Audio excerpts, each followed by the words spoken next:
Graça e paz do Senhor Jesus, meus queridos irmãos da TV Caminho Livre. Eu abro esse vídeo para responder a uma querida irmã que nos acompanha na TV Caminho Livre. Ela, na sessão de comentários, me fez uma pergunta e, antes de respondê-la, eu gostaria de dizer o seguinte: eu não consigo ler todos os comentários que são feitos nessa sessão, meus irmãos, porque são mais de 400 vídeos e todo santo dia tem comentário chegando nesses mais de diversos vídeos que nós postamos aqui na TV Caminho Livre. Então eu não tenho a mínima condição de sozinho, como é meu caso, responder a todas as perguntas, a todos os questionamentos, a todas as críticas que me fazem na seção de comentários. Eu gostaria de sugerir a você que é amigo deste canal, que se você tiver alguma dúvida em relação a algum assunto postado ou tratado por nós aqui na TV Caminho Livre, entre em contato comigo direto pelo e-mail tvcaminholivre@gmail.com. Eu demoro um pouquinho em responder porque também chega e-mail todo dia me fazendo algumas perguntas, me pedindo estudos bíblicos, e eu tenho que dar atenção a essas pessoas. Fora a atenção que eu tenho que dar aos meus irmãos que estão já na lista de contatos aqui do meu celular. Então, todo santo dia eu tenho que dar um estudo bíblico, eu tenho que explicar um texto bíblico para alguém, eu tenho que explicar alguma coisa que não ficou muito bem compreendida por quem assiste os nossos vídeos aqui. Às vezes a gente falha na nossa capacidade de expressão, de comunicação, né? Isso é normal, somos humanos. Algumas pessoas não entendem algumas colocações que a gente faz e elas recorrem ao nosso e-mail. Então eu sugiro a você que, quando você tiver alguma dúvida em relação a algum assunto tratado aqui, você que não conseguiu entender, não conseguiu apreender, entre em contato com a gente pelo e-mail, tá? Porque na seção de comentários é muito difícil eu conseguir responder a todos lá. Mas meu querido irmão Everton é uma pessoa a quem eu tenho que agradecer muito aqui na TV Caminho Livre. O Everton é uma pessoa de muita paciência, né? De muita longanimidade. Ele me auxilia aqui sempre que possível. E ele me apontou esse comentário da irmã Eunice, que me pergunta o seguinte. Ela escreve na seção aqui de comentários o seguinte: graça e paz, irmão Paulo, sou ex-adventista, estou aprendendo muito com seu canal, pois me sentia ora salva, ora perdida. Deus te abençoe muito mesmo. Tenho uma dúvida. Você poderia explicar para mim aquele texto que diz que há festa no céu quando um pecador se arrepende? Não entendo. Deus te abençoe. Deus abençoe a irmã Eunice também, viu, irmã Eunice? Deus continue te abençoando, te iluminando. É normal a gente não entender certas colocações bíblicas, é normal, isso é natural. Até nós, que somos estudiosos da Bíblia, ainda temos muita dúvida acerca de muitas coisas que são reveladas na palavra de Deus. Muitas coisas. Isso é normal, tá? A gente não entende tudo, a gente não sabe de tudo, nós não somos dono da verdade. O dono da verdade é Deus. Aliás, Ele é o caminho, a verdade e a vida. Irmã, para responder essa sua pergunta, que eu acho muitíssimo interessante, eu acho que ela é oportuna, porque ela nos permite tratar de um tema que é muito tratado aqui na TV Caminho Livre, mas eu gostaria de começar a explicação desse texto ao qual a irmã se refere, lendo outros textos bíblicos, porque é sempre assim que a gente faz. Para explicar um texto, a gente recorre a outros textos bíblicos, é a Bíblia explicando a Bíblia, né? E é isso que torna a palavra de Deus maravilhosa, né? Eu gostaria de me reportar a Apocalipse capítulo 12. É um texto que aparentemente não tem nada a ver com o assunto tratado com a irmã, mas a gente vai ver que tem, porque no texto de Apocalipse 12, a partir do verso 10, eu leio do 10 até o verso 12, viu, irmã? Eu leio o que consta. Apocalipse 12, do verso 10 a 12. Então ouvi uma voz forte no céu proclamando: agora veio a salvação, o poder, o reino do nosso Deus e a autoridade do seu Cristo, pois foi expulso o acusador de nossos irmãos, o mesmo que os acusa de dia e de noite diante do nosso Deus. Eles o venceram. Quem é que venceu quem aqui nessa história? Olha, os irmãos do apóstolo João, que estava escrevendo o livro, é que venceram o acusador, tá? Então, João diz aqui, eles o venceram por causa do sangue do Cordeiro. Quando é que esse sangue do Cordeiro foi derramado? Na cruz. Então, João está recebendo uma revelação aqui, irmã Eunice, e a todos que me acompanham, de que a vitória dos irmãos do apóstolo João, a vitória, aquilo que decretou a vitória, que determinou a vitória dos irmãos, dos crentes, dos filhos de Deus sobre o acusador, que não é outro senão Satanás, foi o quê? Qual foi o fator determinante da vitória de todos os filhos de Deus sobre o acusador? O sangue do Cordeiro, o sangue de Jesus derramado na cruz. Foi isso que determinou a vitória dos irmãos, dos filhos de Deus, sobre o acusador. Então tá, eles o venceram por causa do sangue do Cordeiro e por causa da palavra do testemunho que deram. E mesmo diante da morte não amaram a própria vida. Os filhos de Deus, como diz o próprio João nas suas epístolas, eles carregam em si o testemunho de Jesus. Eles carregam em si mesmos o testemunho de Jesus. E por carregarem em si mesmos o testemunho de Jesus, a única coisa sobre a qual eles podem testemunhar é isso, é o testemunho de Jesus. É o testemunho de Jesus. Olha, quem tem verdadeiramente Jesus no coração, testemunha de Jesus. E fica feliz por isso, por poder testemunhar de Jesus. E não teme a própria morte. Não teme o próprio sofrimento, a própria perseguição, as próprias aflições. Não teme. Aí diz a palavra: por isso alegrem-se, ó céus. Olha, alegrem-se, ó céus, e vocês que neles habitam. Ai da terra e do mar, pois o diabo desceu até vocês, cheio de fúria, sabendo que pouco tempo lhe resta. É óbvio que nós poderíamos considerar este texto, analisá-lo, refletir sobre ele, sob vários prismas e aspectos. É óbvio. Mas eu gostaria de enfatizar aqui a questão da alegria no céu, porque esse é o interesse, foi isso que chamou a atenção da irmã Eunice ao ler aquele texto que se encontra em Lucas, e nós vamos ler daqui a pouquinho, para poder explicar a ela o sentido disso, né? Da alegria nos céus. Por isso, alegrem-se, ó céus, e vocês que neles habitam. É interessante isso, alegrem-se, ó céus, e vocês que neles habitam. Gente, esse texto é interessante porque a partir dele a gente pode também assimilar algo que é interessante. É algo sobre o qual eu já preguei, inclusive, dentro da Igreja Adventista, e muita gente me criticou pelo fato de eu ter pregado essa mensagem. É uma mensagem que eu preguei dentro da Igreja Adventista, que estava baseada...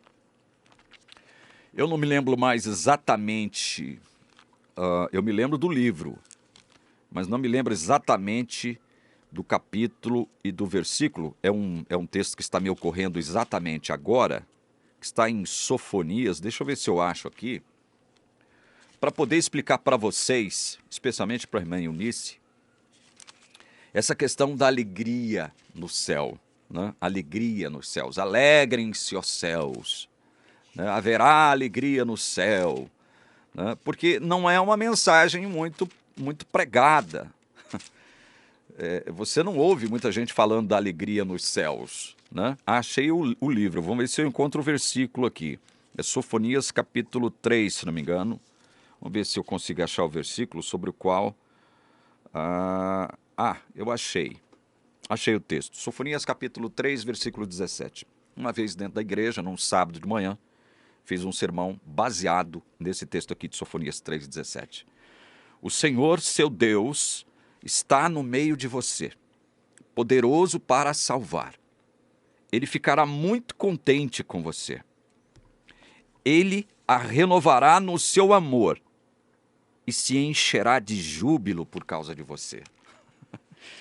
Olha só como é interessante esse texto. Ele me veio a calhar exatamente agora, eu não tinha programado lê-lo, mas é um texto que vem a calhar e vem consubstanciar a nossa fala para poder explicar à irmã Eunice o sentido da alegria nos céus. Festa nos céus, alegria nos céus, né? E olha que texto maravilhoso esse de Sofonias, porque está dizendo que Deus, esse Deus que é poderoso para salvar e que está no nosso meio, ficará muito contente conosco. Ele a renovará no seu amor e se encherá de júbilo por causa de você. O texto aqui na Almeida atualizada, Nova Almeida atualizada, ele se encherá de júbilo por causa de você. Me ocorre agora uma curiosidade de ler esse texto aqui na nova versão transformadora. Eu quero só ver, porque essa nova versão transformadora aqui é muito boa para nos esclarecer muitos textos. Eu quero ler aqui na nova versão transformadora esse texto de Sofonias. Quero ver como é que os tradutores aqui na nova versão transformadora exprimiram esse mesmo texto de Sofonias aqui. Eu, quando entro aqui nos profetas menores, eu faço uma confusão danada, porque eu ainda não gravei a ordem correta dos profetas menores aqui. Mas eu achei o texto, Sofonias 3,17. Na nova versão transformadora, o texto diz assim: Pois o Senhor seu Deus está em seu meio, Ele é um Salvador poderoso. Ele se agradará de vocês com exultação e acalmará todos os seus medos com amor. Ele se alegrará em vocês com gritos de alegria. Agora, tente imaginar a descrição dessa cena expressa por Sofonias aqui em Sofonias 3,17. Deus soltando gritos de alegria, se enchendo de júbilo por nossa causa. Gritos de alegria, júbilo por nossa causa. Deus sorrindo, Deus se alegrando por nossa causa. Tente imaginar a cena, Deus sorrindo. Esse Deus que está no meio de nós é poderoso para salvar. Não é um texto interessante esse? Por isso é interessante esse assunto da alegria nos céus. Por isso o apóstolo João, em visão, ele recebeu essa visão de que, apesar do acusador dos nossos irmãos estar acusando-os dia e noite sem parar, os irmãos, os filhos de Deus, os irmãos de João, filhos de Deus, crentes como ele, venceram o acusador por causa do sangue de Jesus. E por causa desse mesmo sangue de Jesus, o acusador dos irmãos foi expulso do céu. E há agora a ordem para que todos os céus se alegrem. Todos os que nele habitam se alegrem. Olha, fiquem alegres, sorridentes. Porque o acusador dos irmãos foi expulso. Alegrem-se. Há alegria nos céus. Os céus são, ou um lugar de alegria. Céus é onde Deus habita. Habitação de Deus. Há alegria onde Deus habita. Não há tristeza. Há alegria. Há sorrisos. Há júbilo. Há o contentamento. E aí nós nos volvemos para o texto em questão. o texto mencionado pela irmã Eunice se encontra aqui no final da parábola da ovelha perdida. No capítulo 15 de São Lucas, nós temos 3 parábolas. E no final das 3 parábolas, há essa menção à festa, à alegria, porque a ovelha perdida foi encontrada, a dracma perdida foi encontrada, o filho perdido foi encontrado. Então, acerca da ovelha perdida, em Lucas 15, versículo 7, está dito o seguinte: digo a vocês que assim haverá mais alegria no céu por um pecador que se arrepende do que por 99 justos que não necessitam de arrependimento. Olha, a alegria no céu por um pecador que se arrepende do que por 99 justos que não necessitam de arrependimento. É o relato final da parábola da ovelha perdida. Quando ela é encontrada, há o quê? É óbvio que esta ovelha perdida, como o próprio texto já nos expressa, é uma parábola. A ovelha aqui, ela tem um sentido metafórico de se referir aos crentes, aos filhos de Deus. Aos filhos de Deus. Todo filho verdadeiro de Deus, se ainda não se arrependeu, vai se arrepender no tempo de Deus. Então, é dito acerca dele: haverá mais alegria no céu por um pecador que se arrepende. Está vendo que a parábola fala de ovelhas, mas no final, Lucas nos remete para aquilo para o qual a parábola está apontando? Para nós pecadores, mas somos pecadores filhos de Deus, que no tempo de Deus vamos nos arrepender. Então, há mais alegria por um pecador filho de Deus que se arrepende do que por 99 justos que não necessitam de arrependimento. Quer dizer que os justos também não merecem uma festa? Não nesse contexto aqui, porque esse contexto dos 99 justos aqui significa o quê? Significa o quê? É óbvio que Lucas ele não entra nesse detalhe. Ele não entra no detalhe. Mas esses 99 justos a quem ele se refere aqui, também são 99 justos que são retratados como justos metaforicamente, porque não são justos coisíssima nenhuma, segundo eles mesmos, por acharem que não necessitam de arrependimento. Justos aos seus próprios olhos, porque era assim que os judeus, escribas, fariseus, saduceus, até mesmo os essênios, se consideravam por conta daquilo que eles faziam, por conta daquilo que a sua religiosidade produzia. Não é por conta de eles serem verdadeiramente, aos olhos de Deus, justos. O que Lucas quer retratar é justamente essa pretensão de autojustiça. É isso que Lucas quer, é sobre isso que Lucas quer falar. Então, é por isso que há alegria no céu quando um pecador se arrepende, do que por 99 justos que não necessitam de arrependimento. Para a gente entender isso aqui, irmã Eunice e todos que me seguem, nós temos que ler outros textos. Por exemplo, eu leio aqui em Eclesiastes, capítulo 7, verso 20, o seguinte: não há nenhum justo sobre a terra que faça o bem e que não peque. Preste atenção, o texto está falando de justo. Não há nenhum justo sobre a terra que faça o bem e que não peque. Justo também peca. Justo também peca. Mas o texto está falando o seguinte: não há justo sobre a terra. Não há.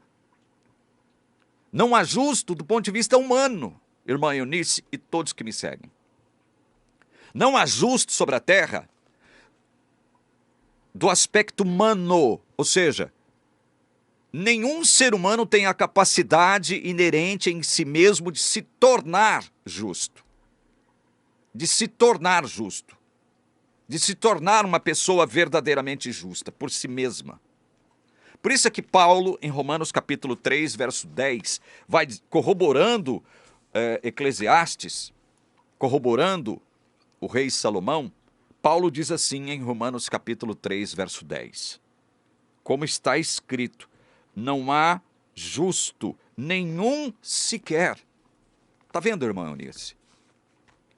A Bíblia está deixando claro que sobre a terra não há nenhum justo. Sobre a terra não há ninguém justo. Não há ninguém que, humanamente falando, possa se tornar justo. Todos aos olhos de Deus são injustos. Por conta do pecado de Adão e por conta dos seus próprios pecados. Então, para que nós possamos entender aquilo para o qual nos aponta as lições das parábolas contidas em São Lucas, capítulo 15, da ovelha perdida, da dracma perdida, do filho perdido, nós temos que entender esse aspecto primeiro. Com relação à dracma perdida, Lucas 15, verso 10, está dito o seguinte. Vamos ler o 9 para contextualizar. E quando a encontra, a dracma, né? Reúne as amigas e vizinhas dizendo, alegrem-se comigo porque achei a dracma que eu tinha perdido. A dona da dracma que havia perdido a moeda, encontra a moeda e agora chama as vizinhas para fazer uma festa. Vamos nos alegrar porque encontrei a dracma perdida. Aí no verso 10 está dito, eu afirmo a vocês que a mesma alegria existe diante dos anjos de Deus por um pecador que se arrepende. É Lucas exprimindo aquilo que seriam as palavras de Jesus, quando Jesus conta as três parábolas. Porque Lucas está refletindo as parábolas que Jesus contou, certo? Eu afirmo a vocês que a mesma alegria existe diante dos anjos de Deus por um pecador que se arrepende. Então nós temos o mesmo fato relativo à ovelha perdida, que o próprio Jesus acaba, através de Lucas, apontando para o sentido verdadeiro, ou seja, Jesus não estava interessado no bem-estar das ovelhas, ele estava interessado no bem-estar dos pecadores, seus filhos. A dracma, da mesma forma, metaforicamente, nos remete para quem? Para os filhos de Deus, que são encontrados, né? que são objetos do novo nascimento, passam pelo arrependimento.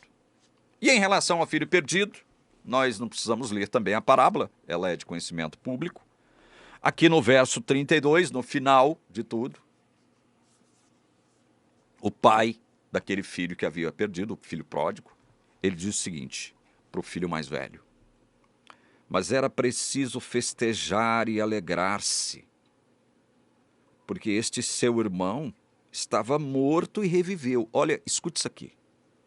O pai dizendo para o filho mais velho que, enciumado, né, por conta da festa que o pai do filho pródigo fizera por conta da volta do filho, o filho mais velho se sente enciumado, se sente não prestigiado, né? Vai fazer algumas cobranças para o pai, dizendo o seguinte, olha, eu que nunca peguei minha herança e saí por aí gastando, né? Eu que sirvo o Senhor sempre, eu que estou sempre por aqui, que sou leal e fiel ao Senhor, estou sempre aqui cumprindo os meus deveres, fazendo o que eu posso fazer. O Senhor nunca fez uma festa para mim, o Senhor nunca fez nada por mim, né? Agora, com relação a esse que pega a sua parte da herança, gasta lá com o que ele quer, né? Ele volta com a mão atrás, outra na frente, depois de ter feito o que fez, nos abandonou o Senhor, foi para o mundo. Agora o Senhor trata ele com festa, dá a ele roupa nova, põe a ele um anel. O Senhor nunca fez isso por mim, que estou aqui sempre te servindo. Não parece, olhando superficialmente. Se você olha superficialmente para essa história, se você a lê com olhos humanos, você vai ver que realmente parece muito injusto, não é? Parece muito injusto isso. Que aquele pai do filho pródigo dê uma festa para o filho pródigo e não faça nada em relação ao filho leal que sempre permaneceu com ele lá dentro da casa, não é? Mas aí o pai diz o seguinte, olha, para o filho mais velho, né? Era preciso festejar e alegrar-se. Era preciso fazer uma festa, era preciso a gente ficar feliz, fazer festa. Porque este seu irmão estava morto e reviveu. Pare aqui um pouquinho. Para aqui um pouquinho. Ele morreu mesmo de fato, o filho pródigo? Não. É óbvio que Jesus que estava contando essa parábola. Mas vamos entrar aqui nas personagens. O que o pai do filho pródigo queria dizer quando estava morto e reviveu? Porque, olha, ninguém que morre tem o poder de se auto-ressuscitar, não é verdade? Ninguém que morre tem esse poder de voltar a viver por si mesmo, não é verdade? É verdade. Mas o pai, estou falando do pai da parábola, quando ele se refere ao filho perdido, ele diz, olha, estava morto e reviveu. Estava morto para ele, pai. Estava morto, mas reviveu. Mas reviveu por causa dele mesmo, que estava morto? Não. Aí você, para entender isso, você lê o restante da afirmação do pai sobre o filho pródigo que havia retornado e para quem ele estava dando uma festa. Ele diz, estava morto e reviveu, estava perdido e foi achado. Estava morto e reviveu, estava perdido e foi achado. A ovelha perdida foi encontrada pelo pastor que foi atrás dela. Não foi a ovelha perdida que encontrou o caminho de volta pro redil. Entendam isso? O pastor veio atrás dela. O pastor veio à procura dela. Não foi ela que encontrou o caminho de volta. Não foi ela que com o seu livre-arbítrio encontrou o caminho de volta. Foi o pastor que veio atrás dela, veio em busca dela. A encontrou e a levou salva para o redil. A dracma perdida, como a própria parábola já nos transmite a ideia, ela não poderia, não tinha a mínima condição de encontrar o caminho de volta para a bolsa da sua dona. Foi a dona que vasculhou a casa inteirinha à procura dela, foi a dona que foi atrás. E quanto ao filho pródigo, o pai está dizendo o seguinte, estava morto e reviveu, estava perdido e foi achado. Mas como? O pai não foi atrás do filho pródigo, não é isso? Essa parábola ela se torna mais interessante justamente por conta desses detalhes, que às vezes pode nos escapar. Como é que ele estava morto e reviveu? Estava perdido e foi achado. Estava morto e reviveu por conta de quem? Foi achado por quem mesmo? Porque o pai não saiu em busca do filho pródigo. O pai não saiu. Nesse caso, o filho pródigo veio. Achou o caminho de volta para casa. Mas o pai diz, estava morto e reviveu, estava perdido e foi achado. Gente, isso aqui não é outra coisa senão uma lição acerca da obra invisível, mas poderosa do Espírito Santo sobre todos os filhos de Deus perdidos, mas que são encontrados. Que são encontrados por ele. Veja, no caso do filho pródigo, não houve uma busca do pai por ele. O pai não contratou ninguém para buscá-lo, o próprio pai não foi em busca dele, muito menos o irmão mais velho. Eu acho que, nesse caso, estava até feliz, né? Por ser agora o único objeto da atenção do pai. Então ninguém foi procurá-lo. Mas o texto está dizendo, estava morto, reviveu, ninguém morre e revive por si, estava perdido e foi achado. Achado por quem? Ressuscitado por quem? Isso aqui é uma lição da obra do Espírito Santo, o nosso Deus invisível, que faz uma obra invisível. Não foi isso que Jesus disse acerca do Espírito quando ele conversou com Nicodemos? Naquela conversa noturna que Nicodemos procurou ter com Jesus? Olha, Jesus diz assim para Nicodemos, João 3, a partir do verso 5. Jesus respondeu, em verdade lhe digo, quem não nascer da água e do Espírito não pode entrar no reino de Deus. O que é nascido da carne é carne, o que é nascido do Espírito é Espírito. Não fique admirado por eu dizer, vocês precisam nascer de novo. O vento sopra onde quer. Você ouve o barulho que ele faz, mas não sabe de onde ele vem nem para onde vai. Assim é todo o que é nascido do Espírito. Você só ouve a voz do vento, do pneuma de Deus. Mas você não sabe de onde ele vem nem para onde ele vai. Você não tem esse conhecimento. Você não sabe em quem o pneuma de Deus vai soprar, regenerando os pecadores filhos de Deus. Você não sabe. No caso do filho pródigo, se deu isso. O vento, o pneuma de Deus, o Espírito de Deus foi lá e o trouxe. Uma obra invisível do Espírito de Deus, uma obra invisível, porém poderosa, que fez com que o filho pródigo dissesse o seguinte: olha, pai, quando ele retorna, né? Pequei contra Deus e diante do Senhor. Já não sou digno de ser chamado de seu filho. Essa consciência de pecado, de arrependimento, só é produzida pelo Espírito Santo, meus queridos irmãos. O filho pródigo, ele foi alcançado pelo Espírito. Então, o pai diz para o filho mais velho: olha, era preciso fazer uma festa. Porque esse seu irmão estava morto e reviveu, estava perdido e foi achado. Festa. Festa nos céus.